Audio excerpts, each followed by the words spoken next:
Welcome to Between the Sheets, the non-judgmental podcast where we're going to cover various sexual health and wellness topics. I'm your host, Dr. Stephanie Zwonitzer. I'm a urology and sexual health nurse practitioner, and I love helping my patients and listeners discover and develop their most satisfying sexual experiences. Between the Sheets is here to normalize the conversations about sexual health and cover everything from basic anatomy to the most taboo topics and everything in between. Real talk, real pleasure, one episode at a time. So come on, let's get between the sheets. This episode is sponsored by Boston Scientific and its educational website on erectile dysfunction, edcure.com. One study estimated that more than 50% of men over the age of 40 have some degree of erectile dysfunction, which can be frustrating and confusing. Go to edcure.com to find information on erectile dysfunction and treatment options, including long-term treatment options offered by Boston Scientific. Boston Scientific does not endorse any statements or opinions expressed during this episode. Welcome back to Between the Sheets. We have another guest with us today, and I'm pretty excited about this discussion because it's things that I grew up with and have dealt with, and it's just an amazing connection that I have made with Lucy. She is a sexologist and sex coach, mostly for women, specializing in working with women from a faith background that are dealing with shame and sexual exploration issues and finding their pleasure and their way through relationships and just kind of letting go of all that crap that we grew up with.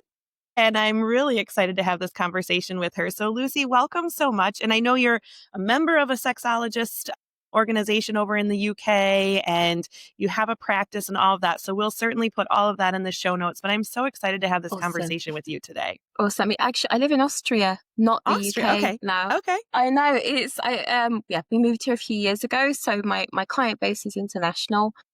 Awesome. So I have a base in the UK, but we live in Vienna now. Okay. So yeah. Awesome. That's great. So how did you get into, kind of specializing in this shame and guilt and, recovery from the purity culture kind of area of sex? Well, first of all, I always say there's a long story and a short story.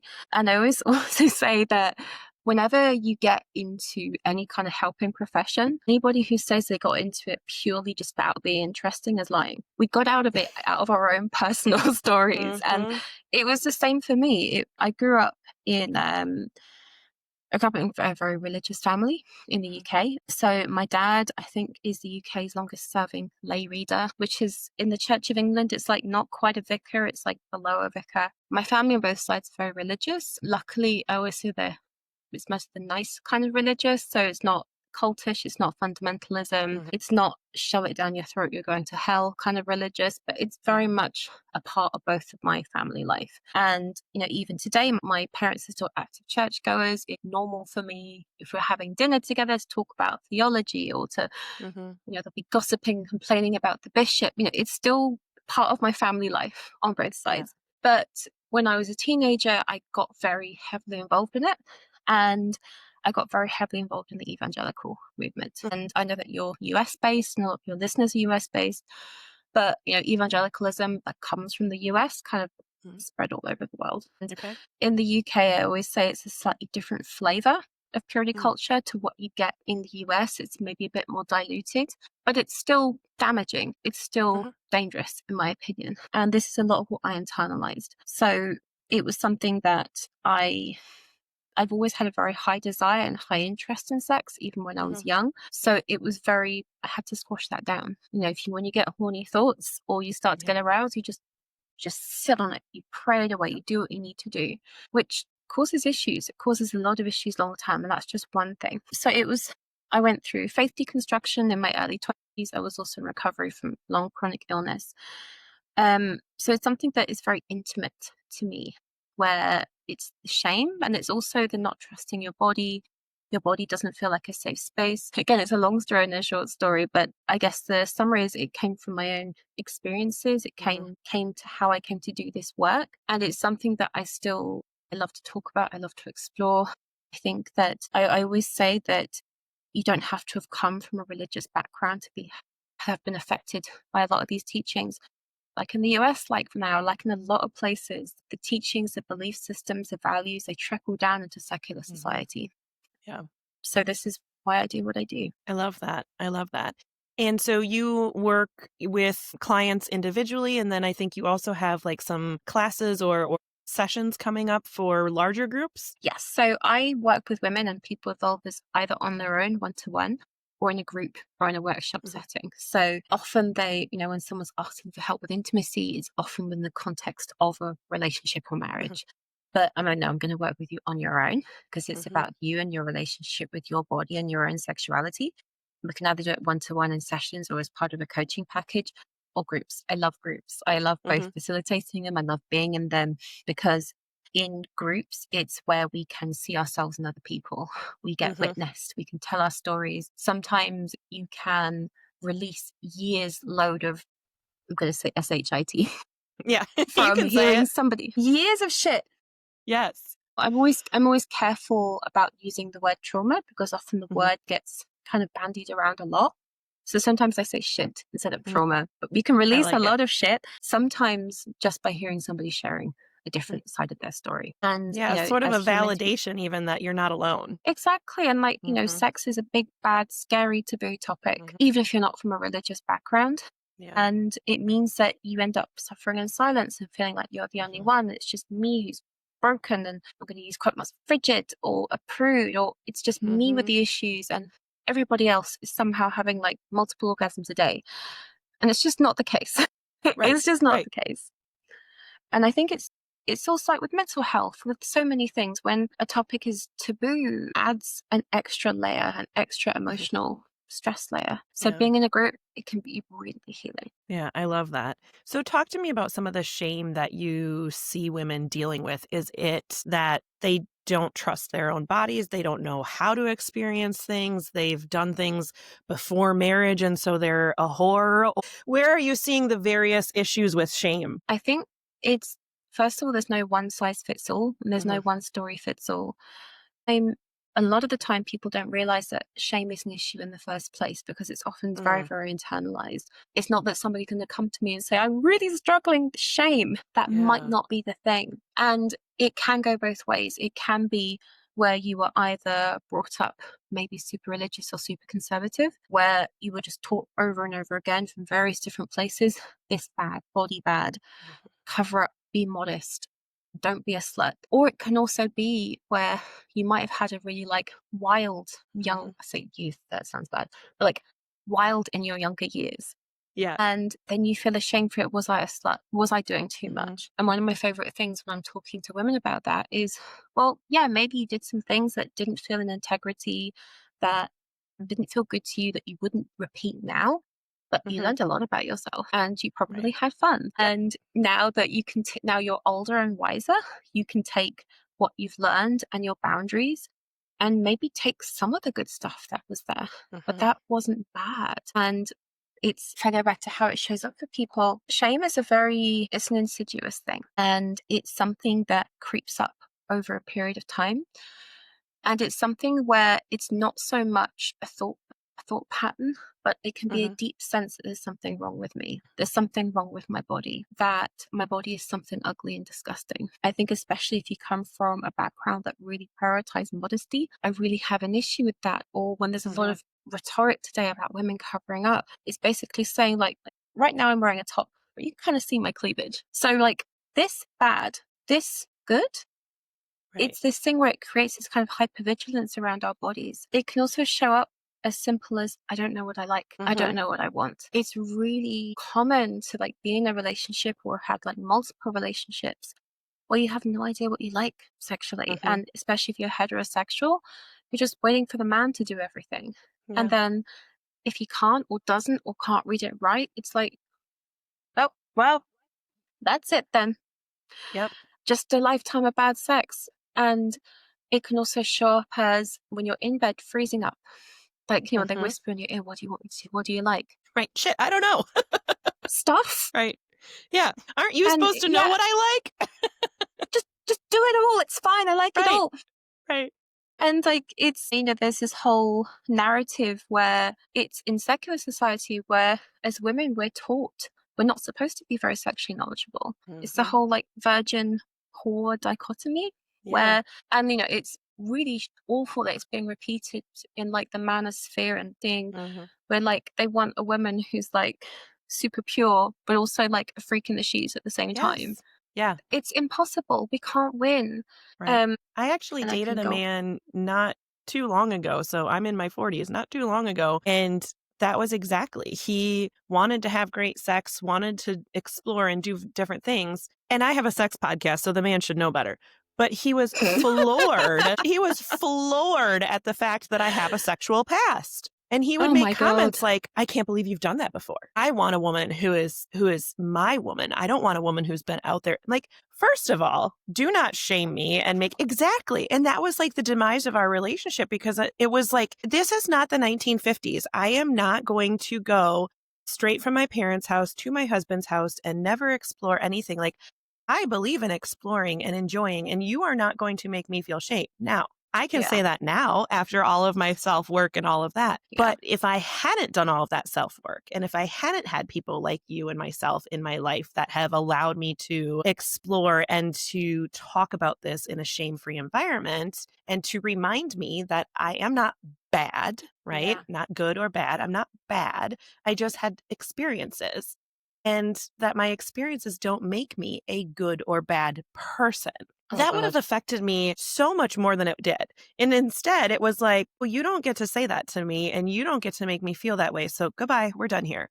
You know, so I'm Yeah. so glad that I had already gotten to this point in my life because younger Stephanie would have been devastated by that comment. Same. Yeah. If a comment had been said to me in my 20s, yeah, totally. I'm with you on Mm-hmm. that. And this is what happens when I work with women where they've had comments like that Mm-hmm. and it's really hit their self-esteem. Yeah. Or even like there's the fear that someone's going to say that to them Mm-hmm. because it's so ingrained in every culture, unfortunately, that women, we must be good. Don't Mm-hmm. be a slut. We want to be Yeah. wife material. And there's also very real social consequences of being perceived as slutty, Mm-hmm. unfortunately, like actual real social consequences. So it makes sense that we have a huge fear of that. And like I've heard stories, like I even had a guy I knew years ago saying the same thing. I don't want her to say all these dirty things in bed. I want her to be like this. When also I knew that he was shagging around and treating women like shit as well. Right. The hypocrisy The is double real. yeah, it's such a double standard. It's like and then like you said too, that you're supposed to be so pure and loving, and then bam, wedding night, you better be a sex goddess and you better know how to Oh yeah. please your man and you better know what you want and do all the things. And it's like that doesn't Mm-mm. work, especially when no one talks to you about sex before you get married. The sex that you see in movies and stuff, I'm sorry, but I jump up and go to the bathroom right afterwards. There are fluids that need to be dealt with. There is like, they don't show any of that in the movies. It's like, oh, let's cuddle and No. go to sleep. No, thank you. I don't want a No, UTI. no, I'm going to go pee. Like, I you have know, to pee and I have to wipe up. And there's like the post-sex wiping. It's really, yeah, who's gonna do the walk to get the tissues? Or did you get the correct. tissues? Yes. Yes.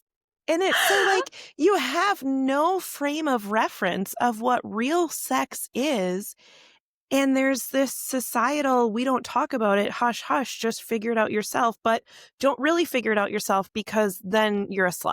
Of And it's course. just like, oh my gosh, like how do you even become a quote unquote normal adult with a normal sex life and feel good about yourself when we're raised in this type of culture? And I'm so grateful for people like you and like this podcast where we can start to break through these taboos and say, you know what, sex should be part of a normal conversation. Sex should be talked about from day one in your relationship all the way through.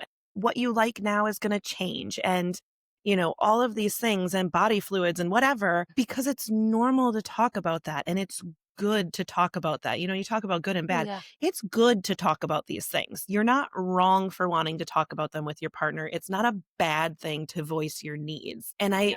it's so crazy to me how, yeah, we're supposed to be fabulous at this, but yet also don't talk about it. And this is a big part in my one-to-one work and my programs to help women really understand that as a way. I say it's like so you can stop gaslighting yourself and you can stop feeling guilty about it.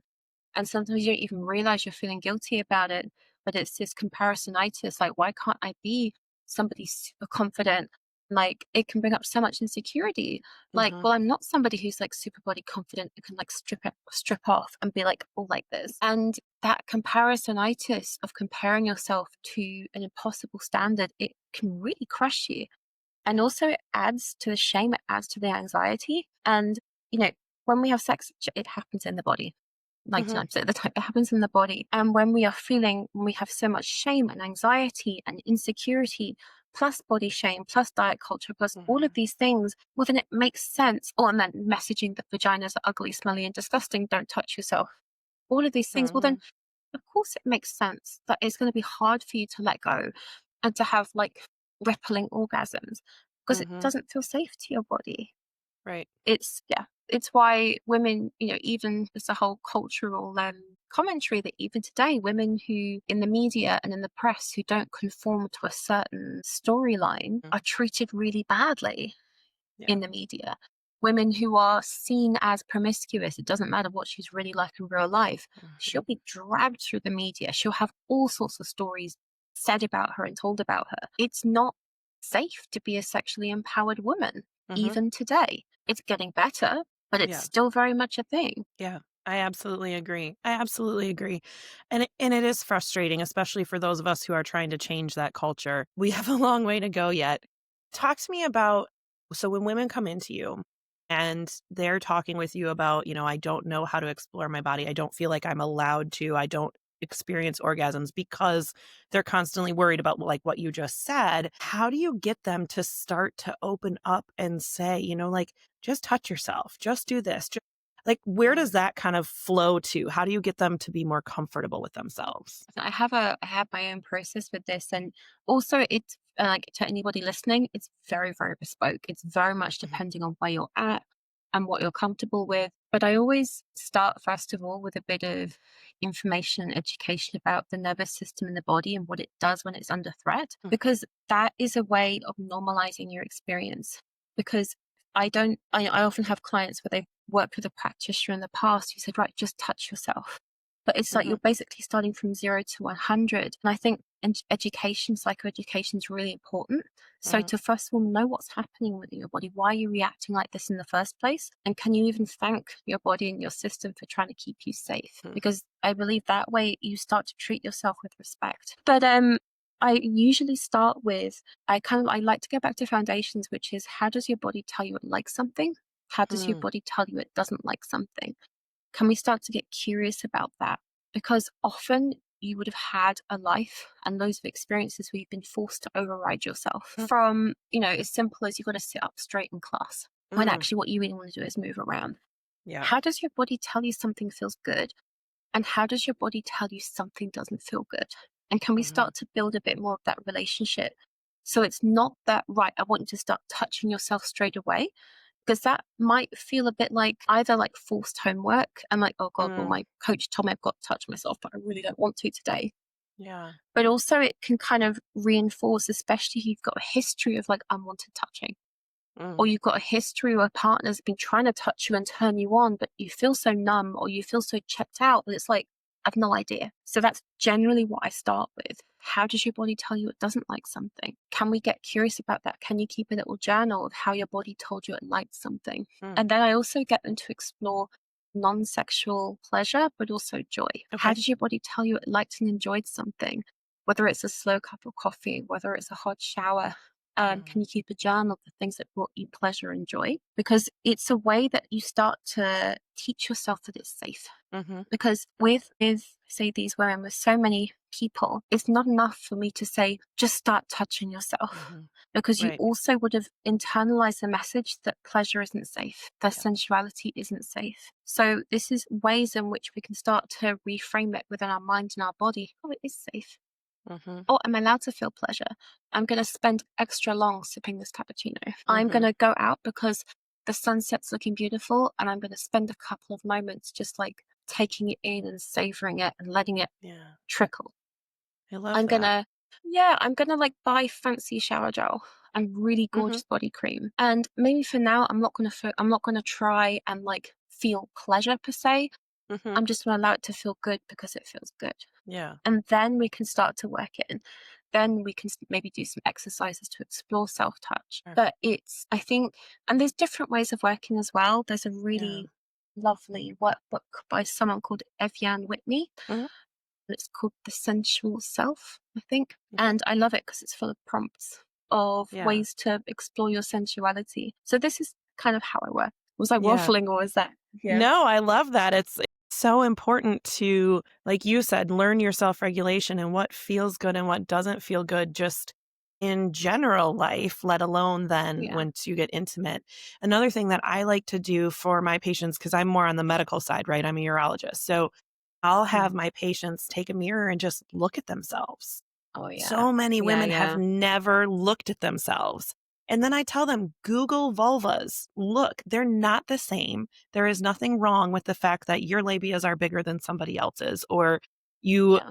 have gone through menopause and so your labias have started to disappear, or whatever the issue Mhm. is. After a kid, you had an episiotomy and the way things healed up from the scar is a little bit different than before you were pregnant, whatever. And just learning and looking at yourself and knowing that's my urethra, that's my vagina, Yeah. these are my, all the body parts. And sometimes that can start to break down some of the shame too, I Oh, think, yeah. because you're just more aware of it's okay to know my body parts. My body parts are my biology. And this is what I touch when that feels good. Or this is what people are talking about when they're talking about, the clit or whatever. Because some people really, truly have never looked at themselves and have no idea what it's like down there. And it's No, beautiful. I don't care what you look like down there. It's beautiful and it's yours. I actually do that with clients. So this is depending on the client, I do Mhm. this sometimes one-to-one, sometimes in groups. We'll have a session where we look at our vulvas. It'd be on Mhm. Zoom with the camera off, so Yeah. I can't see anything. And that can also bring up a lot. It can be very Mhm. powerful. I say make a ritual out of it. I always Mhm. say I have my late grandmother's hand mirror that I Yeah. use specifically to look at my vulva. Maybe my grandmother looked at her vulva as well with that. I don't know. I don't know. It's just like Yeah. the mother line, which I really Yeah. find helpful. Yeah. And, there's a really good book, and if you know it, it's called Womanhood by Laura Mhm. Dodsworth. Yeah. It's 100 Vulvas. I always recommend that book Yeah. because it's another way of just we need to see more fannies.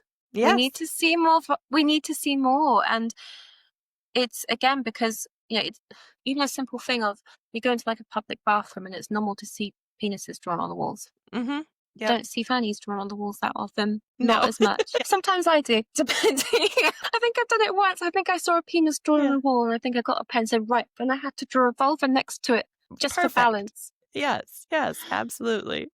Yeah, I think it's Yeah, just so important to even know what you look like to start to be more comfortable. I mean, and the other part of the reason why I do that is you need to know what you look like when you feel it's a good day. And then when yeah, you feel something changes, you can yeah, look. And then you know what you normally look like and what changes. So, like when my yeah, ladies come in with a prolapse, they'll be like, well, there's a bulge there. Okay, well, was that bulge always there? Or is it bigger than it used to be? Or is it brand spanking new? And some of them have no idea because they've never looked yeah, before. So if you know what you look like on a quote unquote normal feeling day, then when something feels off, you can look. And that way, when you go to your practitioner, you can say, hey, I have a bigger discharge. I'm swollen. I have this bulge. I have whatever, because you know what's normal for you and now what's not. yeah. And it reminds me, I like to sometimes bring a bit of feminism and I say, isn't it ridiculous that your lovers would have seen more of your vulva than you have? Isn't that ridiculous? For some women, it's like, yeah, damn it, it's mine. Yes, that's right. Or it's like, or like you're probably more familiar with like the wrinkles on your face and like Yeah. we look at our face every day in the mirror. Mm-hmm. It's your body, and it's in sexology. We have an analogy called the donut hole approach, which is where a lot of medicine, a lot of therapy, it's like they deal with everything but around the genital Mm-hmm. area. And so, and that it does us disservice because it means that I think especially for women, when men go to like penises, they're external. They are easy, they are visible. Men Mm-hmm. will stand at urinals. They will have seen other cocks. Yes. It's more normal. Generally, as women, we don't look at our friends' Mm-hmm. vulvas. It's seen as No. something bad. So it creates a lot of disconnect there. Mm-hmm. And it makes sense when we've been taught that this is something bad and dirty and smelly and all of this. Well, Mm-hmm. part of that, as you said, what you get your patients to do, look at it, again. Yeah. It's reclaiming that lost part of your body.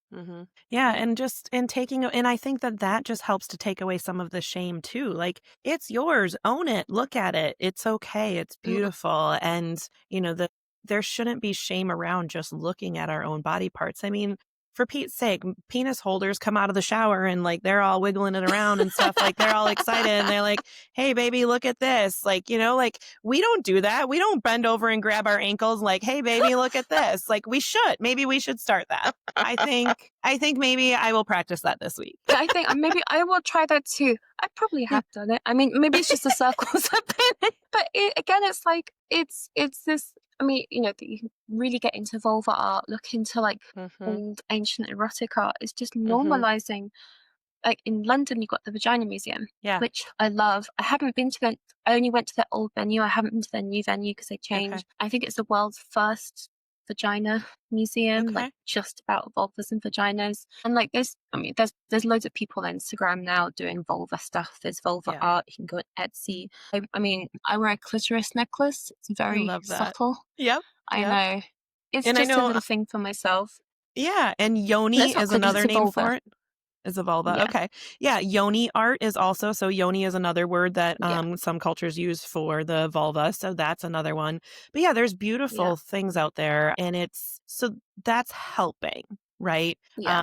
But I think there's still so much more we can do as accepting and, doing that. When I Yeah. was doing my mirror check the other day, I happened to bend over and pick something up off the ground and I was like, "Oh, I had my mirror on the floor because I was looking at myself just because that's what I do. It's part of what I do. And as Yeah. I bent over, I was like, "Oh, shit changes when you bend over." Like the way that the I folds are. know.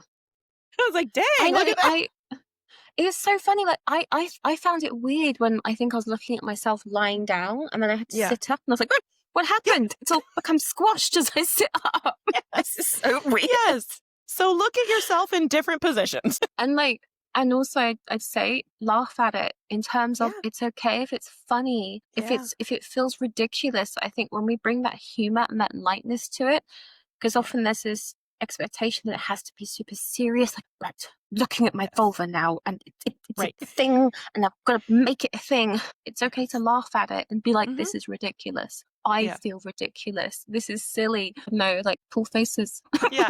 Yeah. Yep. Yeah, or, "Oh, look at that patch of hair I missed when I was shaving," or, Yeah. like, "Oh, there's a piece of toilet paper, didn't get that," like, there's so many Oh, times yeah. that I will be doing a vaginal exam on one of my ladies and just, like, pull a little piece of toilet paper. Oh, We have yeah. a lot of folds, ladies. It happens. It's Yeah. fine. I think it's like, I remember I did a sexological retreat years ago before COVID. And Mhm. like part of it, one of the days is that we'd have like a vulva show and tell. So a couple of us would volunteer and we'd show our vulvas. And it was really beautiful because first we saw like a selection of real vulvas. And I think I remember a friend saying, "Oh, look, there's some toilet paper here." Yeah. That normalizing, like, Mhm. yep, we get toilet paper, we miss bits, there's like Yep. ingrown hairs, Mhm. there's something missed here, and it's normal. It's okay. Yeah. It's body Yeah, and it's and normal. getting things like Bartholian cysts or things like that doesn't mean that you're dirty. It doesn't mean you did something wrong. It's just reactions of our body, no different than getting a cyst anywhere else on your body. It's a clogged pore. These things Yeah. happen. And so I think just the more you can learn and look at yourself and learn about yourself, I think just gives you so much less shame and just more body confidence and ownership. It's totally about ownership, and it's I guess I feel somatically it's almost like it's like all of you is here. Hmm. It's like reclaiming all of you, that all of you was on board rather than having to shut down parts of you. I say this like when I first was, I guess, exploring tantric Hmm. exercises for myself.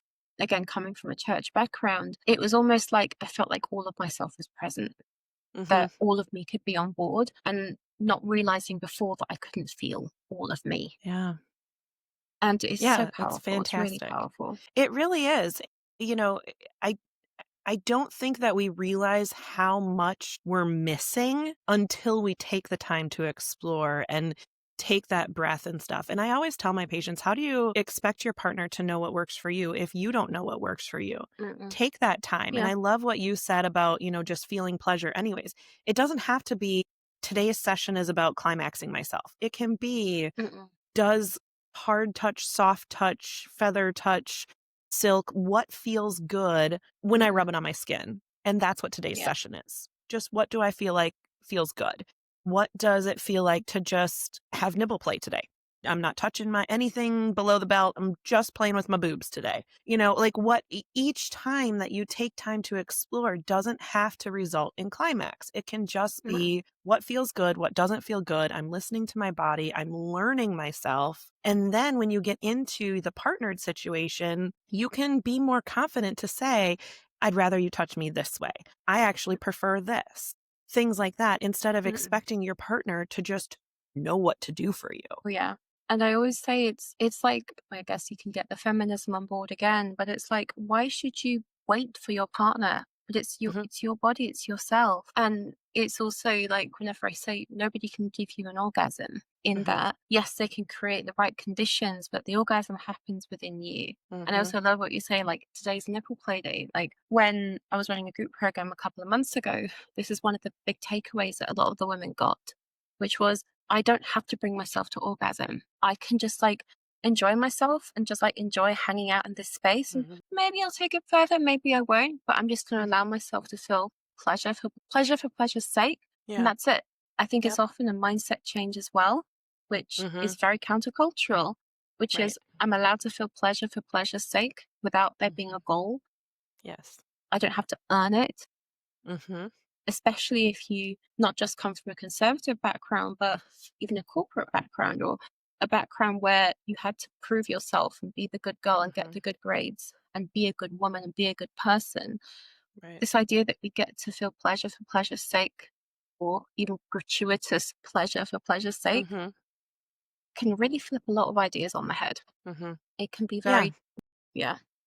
And I think in partnered situations too, to not have to climax together, whether Mm-mm. that's each person has to climax, nobody climaxes. Intimacy doesn't have to equal penetration. Intimacy doesn't have to equal climax.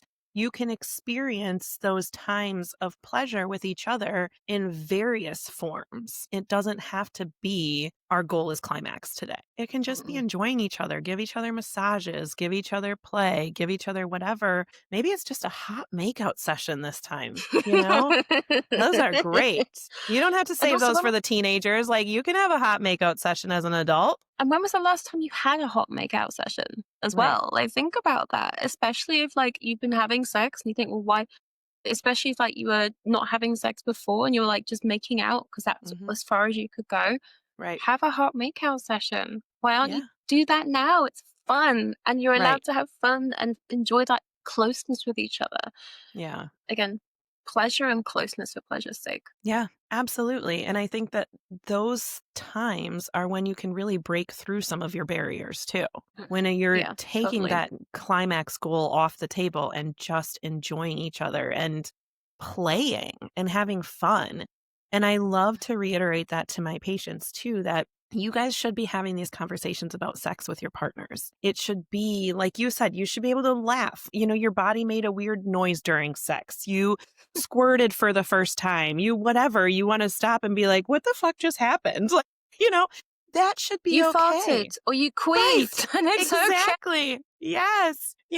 And that's okay. And these things happen. And, I want everyone to have that closeness with their partner where when those things happen, you do stop and you just laugh. And whether you pick back up and go for it or that's the end of your session because it was Mm, just too funny to get back into, like, who cares? But I want you to have that closeness with your partner where you can laugh like yeah. that and have fun and explore each other to the true sense of exploring what feels good, what doesn't, instead of just, all right, we have to have sex 3 times a week because we're married and that's what you're supposed to do. And it's P and V every time.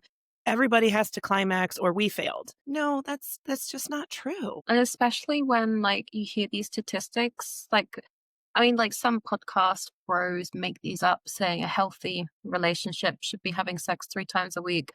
Or like Mm-hmm. these statistics, because I often I do hear that where there's that guilt of well, we're not having sex very often. Mm-hmm. Well, like I get annoyed at those as well because like when you put a number on it, you're not a productivity goal. And Mm-hmm. also it puts so much pressure, especially on the woman, but also on the Yeah. man as well. And it's like that was it enjoyable? Or were you just Mm, ticking a box? Or just right. like getting it done because you feel you have to? Mm-hmm. That's not gonna last. Right. you can't maintain having duty sex for that long Hmm. before something happens and resentment Right. builds. It's not fun. Right. And I think, that's where the communication comes in too, is if your partner is really struggling to climax on multiple occasions, having that conversation of like, are you still satisfied regardless of your climax? Because there are some people that just truly struggle to climax, but everything feels really great and they really are satisfied versus Mm, somebody who's like, I just really need X, Y, and Z to be able to come. And we really have to do that. And if it's like, I don't know, hanging from a chandelier or whatever, maybe you only do it 2 or 3 times a month, but the other times are enjoyable. Or maybe that person is just like, "You know what? It's just really hard for me to climax, but everything feels really great, and I don't wanna keep putting you through another 20 minutes of me just to hit that goal." Like, mm, and so I think having that communication is really important too, just so that yeah. everybody's on the same page because it really you don't have to climax every time or your partner's gonna run away and go cheat on you. Like, No. that's not the set. And it's also, I often think it's this idea that subconsciously that often a woman can feel that she owes her partner an Mhm, orgasm, or that you want to give your partner an orgasm because it's mhm. going to make them feel more confident, Yep, and like really examine that it can be really subtle sometimes. Do you feel that you owe your partner an orgasm? Maybe you right. don't. That's great. And maybe they just really want you to, maybe, it can also be the case where they just really love you and they care and they just want to help you come because it feels so good. Mhm. And that pressure can also, that the pressure never helps anyone. Yeah. But really think about that. Does your orgasm feel that it belongs to you? Or Mm, do you feel that you should have one because that's what good sex is? And if you don't have an orgasm, then your partner's going to leave you. And if they've said yeah. that, then maybe examine that relationship dynamic because that Yeah. ain't helpful. That's not Right. helpful at all. Right. Or healthy. Yeah. Yeah. No. Absolutely. Wow. Yeah. I mean, it's true. Yeah. There's so many levels to this, on the individual and getting comfortable with yourself and learning yourself. And then there's the whole partnership thing. And they've got to do their work too, because you can't expect everything to come together if as individuals you're not doing it either. So, I think this is just it's such a great conversation because there's so many levels to our sexuality and our comfort level within our sexuality. Yeah, totally. And there was something that what you were saying earlier, where what are some ways to help with shame around your body? Mhm, And this is one, and I think it's tricky in the US because it's not as cultural. But for example, here in Austria and in a lot of Europe, when you go to sauna, and mhm. sauna is a very normal part of culture here. It's at most swimming pools. You do sauna nude, Okay. and it's a thing. Actually, you're not allowed to take a bathing suit into a sauna. Hmm, You have to take a towel, and they say for hygiene purposes, it's nude. There's different places. A lot of places tend to be gender segregated, so you can go to a woman's only one. Um, mhm, if you go to Finland, everyone does sauna all the time, and it's hmm, mixed. And if you can ever go there, it's a very, very healing experience, I think. hmm, But I think I really have a lot to say for if there's a space where you can be nude in a non-sexual mhm, container, and it's different in different countries. In the UK and the USA, it's a lot more difficult. mhm, But certainly here in Austria, we've got this thing called FKK, Freikültur or something. It's not as common, but we have reserved nudist spots or nudist hmm, sunbathing. okay. Now, maybe you're listening to this and thinking, oh my God, absolutely not. No way in hell. Yeah. Hell no. This is a weird sex coach who's telling me to get nude in front of strangers. Absolutely not. You're mad. I'm just saying, it depends on your comfort levels. It Mhm, depends if you're going to take a trip to Europe, for example. There's a lot to be said for when you are nude or semi nude in non mhm, sexual spaces. It takes a lot. It can really help melt a lot of the emotional baggage mhm, that we have. Because even though this is a sex podcast, it's actually also, can we desexualize nudity? Because it's another way of us feeling comfortable and okay in our bodies. And yeah. sometimes even just seeing a wide range of naked bodies in front of you and being like, oh, thank God, my body's actually all right. There's actually Yeah. nothing wrong with myself. Right. I think there's a lot we can do there, but it depends on where you live. It depends on lots of things. Yeah, I agree because I know, like, if you change in the locker room, you keep a towel around Yep. yourself, you pull the underwear up Yep. before you put the towel down, all that stuff, Oh and God. Yeah. it's ridiculous. I don't understand where we got in this culture because I know, like, in my parents' generation, like, you showered in the locker room after gym class and things like that. By the time I Yeah. was in high school and gym class, nobody showered in the locker room afterwards, and, No. like, that was Right? Like that was so unheard of. Like, don't look at me. I'm going to be around my towel. I'm going to go in the bathroom to put my clothes on. Like, it's so Yeah. crazy how, like you said, these non-sexual environments that we feel sexualized by being nude. No, Yeah. you're just a person. You have a body and you're okay to be nude in certain situations without it being sexualized. No, I mean, even the simple thing when I go to like a public swimming pool here, Mm-hmm. yeah, obviously they have men's and women's changing, Yep. but it's very normal here. Like they'll have cabins, but it's very normal in the locker areas to just see women stripping off, Mm. doing the things. Yeah. It's not a thing. And Yeah. it it's not a thing. It's not a problem. And you'll see women nude in the shower. And again, it's not Mm-hmm. an issue. And that there's so much healing I think that can happen there, Yeah. personally. Yeah, I grew up working at a pool and there would be a line outside of the changing rooms because nobody would just Mm, change in the middle of the area. And it like why? yeah. Who cares? We just saw each other in swimming suits. You're not covering very much anyway. So you might as well just strip down and go, like it's so I know, crazy I how we know. all behave and act in those situations. And I really hope that there's more of a movement towards, body acceptance and taking away the sexualness of being nude in situations that aren't sexual. I think that would do a Yeah. lot for all of us. Me too. I totally am on board. We'll see what Yeah. happens in the world. Right. But Exactly. Exactly. Lucy, thank you so much for being here. I want to give you a minute to plug how anyone I can get in know. touch with you. And I know you have a workshop coming up. So go ahead and say what you want to say about yourself and what you offer. Thank you so much. It's been such a delight to come on to this podcast, by the way. Thank you so much for inviting me. Yeah. Dr. Stephanie or just Stephanie? Or Stephanie is great. Stephanie. Awesome. So you can find me through my website, which is lucyrowett.com. Oh, please take a breath. So I work with women involved owners one-to-one. However, I am about to go on maternity leave. So if you want to work with me, get in ASAP because we're recording this in September for Christmas and we're going on maternity leave. So Okay. get in now. I'm running a workshop on September 23rd. I know this will be published after, and it's called Mhm. Reignite Your Desire. It's for women with low libido. It will be recorded and then I'll be selling it after that. So when Awesome. this comes out, if you want to attend it, you can buy the recording. I have a digital course on orgasms called Orgasmic Liberation, which is how to Mm. have an orgasm for women. What else? I have a podcast of my own called The Naked and Okay. Unashamed Life. I haven't touched it in a couple of months because pregnancy was really kicking my bum. Yeah. Any questions? I'm on Instagram as well at Lucy Rowett. I have a free practice, which is a practice to start moving from feeling numb to feel again. The practice Mm. is called Feel Again when we connect to our vulvas.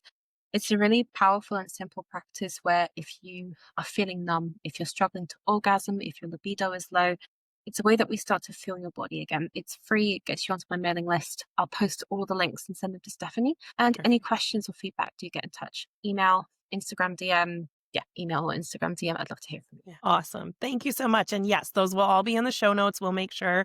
And then, Lucy, thank you so much for being here. This was such a delightful conversation and I think a very, very necessary one. So thank you so much for having me. You're welcome. All right, everybody, go have some fun between the sheets. We'll see you next time. Thank you for joining us and exploring sexual health topics here on Between the Sheets. New episodes are available every Wednesday. Please subscribe and rate our podcast so we can reach more listeners. And don't forget to tell your friends, partners, and anyone who will listen about Between the Sheets. Send any comments, questions, or stories to podcastbetweenthesheets@gmail.com. It's all one word, podcastbetweenthesheets@gmail.com. Thanks for listening and go have some fun between the sheets.